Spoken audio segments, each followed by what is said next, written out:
ऐसन डमरू बजावे शिव भोले। ऋषि मुनि भये मन मोहित नाय। ऐसन डमरू बजावे शिव भोले। ऋषि मुनि भये मन मोहित नाय। भंगिया धतूर भोले खाई पीनी करे। भंगिया धतूर भोले खाई पीनी करे। नंदी बैलवा पे भोलेनाथ बैठे। नंदी बैलवा पे भोलेनाथ बैठे। ब्रह्मांड में लगावे हाजिरिया नाय। ऐसन डमरू बजावे शिव भोले। ऋषि मुनि भये मन मोहित नाय।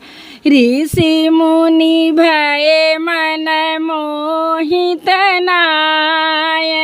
ऐसन डमरू बजावे शिव भोले।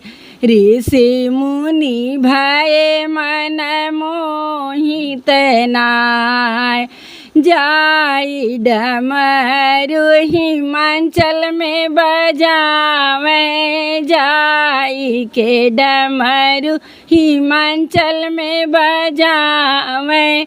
गौरा रानी छोड़े महालिया नाय। शिव साथे गौरा भैली जोगिनिया। सुनी के डमरू के धुनिया नाय। शिव संग गौरा मैया भैली जोगिनिया। शिव के सुनी के डमरुआ नाय। ऐसन डमरू बजावे शिव भोले। ऋषि मुनि मन भये मोहित नाय। जाई के डमरू अयोध्या में बजावे। अयोध्या में बजावे। अयोध्या में बजावे। राम मरल किला करिया नाय। ऐसन डमरू अयोध्या में बजावे। डमरू के धुनी सुनी राम मुस्कान। डमरू के धुनी सुनी राम मुस्कान। देव का देव आए भोलेनाथ। हाथ जोड़ी पर चरनिया नाय। देव के देव आए हैं भोलेनाथ जी। हाथ जोड़ी पर चरनिया नाय।